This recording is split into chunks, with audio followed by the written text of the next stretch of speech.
कोमल नाम की एक अनाथ बच्ची खानपुर गांव में एक छोटी सी झोपड़ी में रहती थी। उसके माँ बाप इस दुनिया में नहीं थे। कोमल के घर में उसका ध्यान रखने वाला कोई नहीं था। वो अभी 6 साल की थी। उसे अभी अपने बाल बनाने भी नहीं आते थे, जिसकी वजह से उसके बाल बहुत खराब हो गए थे। गांव के बच्चे भी कोमल को बहुत चिढ़ाते थे। एक दिन कोमल गांव के बच्चों के पास जाती है। अरे देखो देखो कौन आया है, इसके बाल तो देखो, ऐसा लगता है जैसे कभी कंघी ही ना की हो। बाल नहीं, घास है इसके सर पर तो। सभी बच्चे हंसने लगते हैं। कोमल रोते हुए वहाँ से चली जाती है और अपने घर आ जाती है। उसके घर में पुरानी टूटी हुई कंघी पड़ी थी। मैं भी अपने बाल कंघी से ठीक कर दूंगी। वो उस कंघी से अपने बालों को कंघी करने लगती है, लेकिन उसके बाल इतनी बुरी तरह से उलझ गए थे कि उनको ठीक करना आसान काम नहीं था। माँ अब कहाँ चली गई? यहाँ कोई भी मेरे बाल नहीं बनाता। सब बच्चे मुझे चिढ़ाते हैं। मेरे बाल घास जैसे हैं। अगर आप होती तो मेरे बाल भी बाकी बच्चों की तरह सुंदर होते। कोमल जोर जोर से रोने लगती है, लेकिन उसके घर में उसे सुनने वाला कोई नहीं था। कुछ दिन बाद कोमल जंगल से लकड़ियां लेने जाती है। जंगल से लकड़ियां निकालते समय उसके बाल झाड़ियों में फंस जाते हैं। अरे ये मेरे बाल कहाँ फंस गए? बहुत कोशिश करने के बाद भी बाल झाड़ियों से निकल नहीं रहे थे। कोमल रोते हुए भगवान को याद कर रही थी। हे भगवान, ये मैं कहाँ फंस गई? अब मैं यहाँ से कैसे निकलूं? मेरे बाल बहुत दुख रहे हैं। मेरी मदद करो भगवान। और तभी वहाँ लगे एक बड़े से पेड़ से आवाज आती है। तुम रोना बंद करो, मैं अभी तुम्हारे बाल निकालता हूँ। तभी पेड़ की जादुई शक्ति से कोमल के बाल झाड़ियों से निकल जाते हैं। कोमल डरते हुए उस पेड़ की तरफ देखती है। तुम घबराओ मत, मैं तुम्हें कुछ नहीं करूंगा। मैं एक जादुई पेड़ हूँ। जादुई पेड़, आपका बहुत बहुत धन्यवाद। आप नहीं होते तो मैं जंगल में ही रह जाती। तुम यहाँ क्या कर रही हो? मैं लकड़ियाँ लेने आई थी यहाँ, लेकिन मेरे बाल घास जैसे हैं, इसलिए झाड़ियों में उलझ गए। मेरे माँ बाप इस दुनिया में नहीं है। घर में मेरा ध्यान रखने वाला भी कोई नहीं था और न ही मुझे बाल बनाना आता था। तभी से मेरे बाल ऐसे घास जैसे हो गए। मैंने इनको ठीक करने की बहुत कोशिश करी, लेकिन अब ये ठीक ही नहीं होते। मेरे ऐसे बाल देखकर मुझे गांव के सभी बच्चे भी चिढ़ाते हैं। ऐसा बोलते हुए कोमल की आंखें भर आती हैं। अब तुम्हें कोई नहीं चिढ़ाएगा। तभी वो जादुई पेड़ अपनी शक्तियों से कोमल के बाल सुनहरे रंग के कर देता है। अरे मेरे बाल सोने के बाल हो गए। कोमल अपने सोने के बाल देखकर बहुत खुश होती है। अब तुम्हारे बाल सोने के बाल बन गए हैं। तुम्हारे बाल दुनिया में सबसे सुंदर होंगे। अब तुम्हें कोई भी घास जैसे बाल बोलकर नहीं चिढ़ाएगा। कोमल अब घर आ जाती है। उसे रास्ते में जो भी देखता है उसके सोने के बाल देखकर सब हैरान हो जाते हैं। 2 औरतें आपस में बातें करती हैं। अरे वो देखो, सोने के बाल वाली लड़की कितनी सुंदर लग रही है। अरे ये तो कोमल है। इसके बाल तो घास के जैसे थे, इसके बाल इतने सुंदर कैसे हो गए? गांव में चारों ओर सिर्फ कोमल के बालों की ही चर्चा हो रही थी। कोमल भी अपने सुनहरे रंग के बालों को देखकर बहुत खुश थी। सब लड़कियां कोमल से बालों का राज पूछती हैं। ऐसे ही समय बीतता गया और कोमल भी अब जवान हो गई। सुनहरे बालों के साथ उसकी जवानी और भी निखर कर आती थी। अब वो बहुत सुंदर हो गई थी। एक दिन दूसरे राज्य का राजा भी खानपुर गांव के जंगल में शिकार करने आया था। शिकार करते करते राजा अपने सिपाहियों से अलग हो जाता है। तभी राजा को एक हिरन दिखाई देता है और उसके साथ हिरन का बच्चा भी था। राजा उन लोगों का शिकार करने उनके पीछे भागता है। हिरन अपने बच्चे को साथ लेकर भाग रहा था, लेकिन हिरन का बच्चा झाड़ियों में उलझ जाता है, जिसकी वजह से वो भाग नहीं पा रहा था। अपने बच्चे को ऐसे देखकर हिरन भी वहीं रुक जाता है। पीछे से राजा देखता है हिरन का बच्चा वहीं फंस गया है। अब कहाँ जाओगे अपने बच्चे को छोड़कर? अभी बताता हूँ। तभी अचानक कोमल भी वहां आ जाती है। कोमल उस बच्चे को देखती है तो हिरन के बच्चे को छुड़ाने लगती है। अरे घबराओ नहीं, तुम्हें कुछ नहीं होगा। मैं तुम्हें कुछ नहीं करूंगी। मैं तो तुम्हारी मदद करने के लिए ही यहाँ आई हूँ। तभी राजा देखता है सुनहरे रंग के बालों वाली लड़की हिरन के बच्चे को झाड़ियों में से निकाल रही थी। राजा उसके सुनहरे बालों को देखता ही रह जाता है। इतने सुंदर सुनहरे रंग के बाल, आखिर कौन है ये लड़की जिसके सोने के बाल हैं? मैंने आज तक इतने सुंदर बालों वाली लड़की नहीं देखी। राजा ये सोचते हुए आगे जाता है और जैसे ही उस जगह पहुंचता है तो वो देखता है कि हिरन और उसका बच्चा वहां नहीं थे और वो सुनहरे रंग के बालों वाली लड़की भी वहां नहीं थी। अरे, अब कहाँ चली गई वो लड़की? अभी तो यहीं थी। कुछ देर के बाद राजा के सिपाही भी वहां पहुंच जाते हैं। राजा अपने सिपाहियों से कहता है, मैंने अभी अभी एक सुनहरे बालों वाली लड़की को यहाँ देखा था। उसके बाल सुनहरे रंग के, बहुत ही सुंदर बाल हैं। जाओ, जाकर सारे गांव में पता करो कि वो लड़की कौन है। मुझे उससे शादी करनी है। तभी राजा के सिपाही गांव में जाते हैं और गांव वालों से पूछते हैं, इस गांव में सुनहरे बालों वाली लड़की कोई रहती है? हमारे राजा उससे मिलना चाहते हैं। हाँ, कोमल बिटिया के बाल सुनहरे रंग के हैं और वो सामने वाली झोपड़ी में रहती है। सिपाही अपने राजा के पास जाते हैं और उन्हें कोमल के घर ले जाते हैं। राजा झोपड़ी के बाहर जाकर खड़ा हो जाता है और आवाज देते हुए कहता है, कोई है अंदर? राजा की आवाज सुनकर कोमल बाहर आ जाती है। राजा दरवाजे के बाहर खड़े थे। जी कहिए। राजा कोमल को देखते रह जाते हैं। कोमल सुनहरे रंग के बालों के साथ बहुत सुंदर लग रही थी। जितने सुंदर बाल उतनी सुंदर सूरत। अब तो यही मेरी पत्नी बनेगी। अपने माँ बाबा को बुलाइए, हमें उनसे कुछ जरूरी बात करनी है। कोमल बताती है कि उसके घर में कोई नहीं है, वो अकेली रहती है। उसके माँ बाप इस दुनिया में नहीं है। राजा कोमल को अपने बारे में बताता है। मैं सूरत का राजा हूं और यहाँ शिकार करने आया था। मैंने तुम्हें जंगल में देखा था। जिस हिरन के बच्चे को आपने छुड़ाया था, मैं उसका शिकार करने वाला था, लेकिन तुम्हारे सुनहरे बाल देखकर मैं तुम्हें देखता ही रह गया। क्या आप उस हिरन का शिकार करने वाले थे? लेकिन क्यों? इतने प्यारे जानवर को आप क्यों मारना चाहते हो? हमें आप बहुत पसंद हैं। हम आपसे शादी करना चाहते हैं। और हाँ, अगर आप हमसे शादी करने को तैयार हो गई तो मैं अभी से शिकार करना छोड़ दूंगा। राजा की इस बात ने कोमल का दिल जीत लिया था और पहली बार इतने बड़े राजा ने कोमल को शादी के लिए पूछा था। कोमल भी इतने बड़े राजा को मना नहीं कर पाई, क्योंकि वो बचपन से ही अकेली रह रही थी और कभी उसने ऐसा प्यार नहीं देखा था।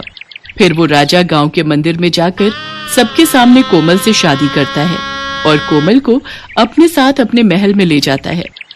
राजा कोमल से बहुत प्यार करता है और कोमल के कहने पर वो शिकार करना भी छोड़ देता है। अब कोमल के पास हर खुशी थी। बचपन से ही वो जिस प्यार के लिए तरस रही थी, वो उसे अब मिल जाता है।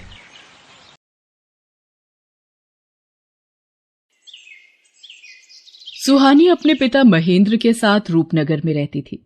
बचपन में जब सुहानी की मां का देहांत हो गया तो उसके पिता ने दूसरा विवाह कर लिया। सुहानी की सौतेली मां सुधा शादी के बाद अपनी बेटी ज्योति को भी साथ लाई थी। सुहानी और ज्योति अब बड़ी हो चुकी थी। सुहानी देखने में बहुत सुंदर थी। उसके लंबे काले और घने बाल उसकी सुंदरता में चार चांद लगा देते थे। ये देखकर सुधा सुहानी से बहुत ईर्ष्या करती थी। एक दिन, ज्योति, तुझे कितनी बार बोला है तू भी सुहानी जैसे सुंदर बालों वाली बन। देख उसके बाल कितने काले, लंबे और घने हैं। पता नहीं कितने महंगे महंगे इत्र और खुशबू वाली जड़ी बूटियां लाकर दी हुई हैं। पर तुझे घूमने से फुर्सत मिले तो तू बालों पर ध्यान देना। सुहानी को देख कितने सुंदर बाल है उसके। माँ, सुहानी के बाल बचपन से ही बहुत सुंदर हैं। मेरे बाल उसके जैसे नहीं है तो इसमें मेरी क्या गलती है? सुधा, सुहानी के लिए जो रिश्ते की बात की थी, उन लोगों को सुहानी पसंद आ गई है। वो लोग अगले महीने ही विवाह के लिए बोल रहे हैं। मैं सुहानी को ये खुशखबरी बताकर आता हूँ। पिताजी, मैं आपको छोड़कर कहीं नहीं जाऊंगी। मुझे कोई विवाह नहीं करना। नहीं सुहानी बिटिया, हर कन्या के पिता को ये आस होती है कि उसकी पुत्री विवाह करके सकुशल अपनी ससुराल जाए। और फिर धर्मचंद जी जाने माने व्यापारी हैं, तो उनके पुत्र के साथ बहुत खुश रहेगी। और फिर सुहानी की शादी धर्मचंद जी के बेटे सुमेर चंद के साथ हो जाती है। सुहानी को अच्छा और पैसे वाला घर मिलता देख सुधा जलन से भर जाती है। मेरी पुत्री ज्योति का रिश्ता भी तो इतने बड़े सेठ के घर हो सकता था, पर इस सुहानी की वजह से ये संभव नहीं हो पाया। मैं भी देखती हूँ इसका विवाह इतने बड़े घराने में कैसे होता है। मेरी ये दवाई अपना असर दिखा देगी। सुहानी, जाओ जल्दी से स्नान कर लो, फिर विवाह के लिए तैयार भी होना है। हे भगवान, मेरे बाल कहाँ गए? मेरे सिर के तो सारे बाल गायब हो गए। ये कैसे हो गया? मैं गंजी हो गई, मेरे बाल कहाँ चले गए? पिताजी, पता नहीं, मैं नहाकर बाहर आई हूँ तो देखा मेरे सिर पर बाल नहीं है। पिताजी, अब मैं क्या करूँ? हे राम, ये क्या हो गया? तुम्हारे बालों से ही तो तुम्हारी सुंदरता थी, अब तुम गंजी हो गई हो। अब तो कोई भी तुमसे विवाह नहीं करेगा।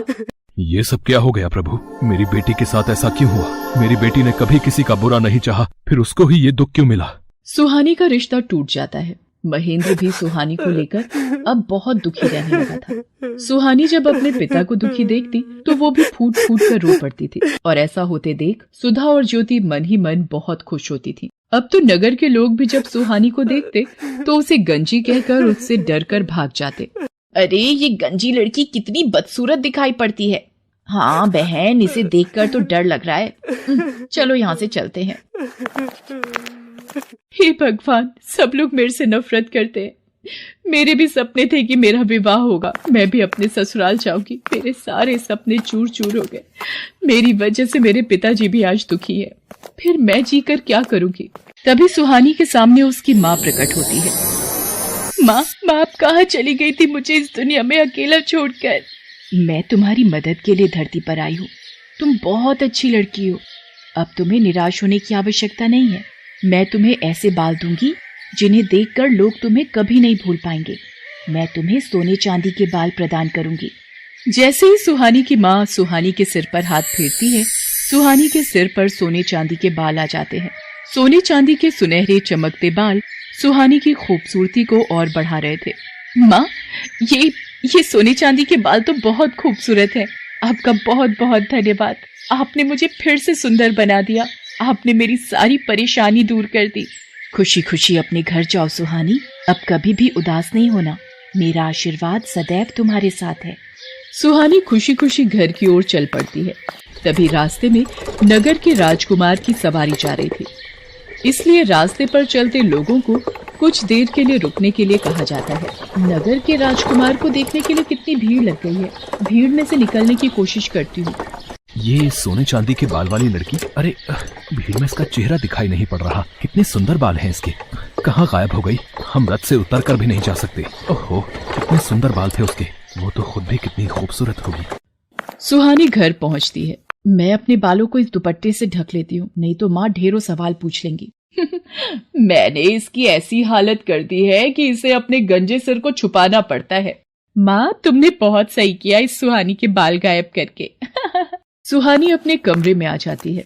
उधर राजकुमार सूरज सिंह सुहानी के ही ख्यालों में डूबा हुआ होता है। वो सुहानी को याद करते हुए एक तस्वीर बनाता है।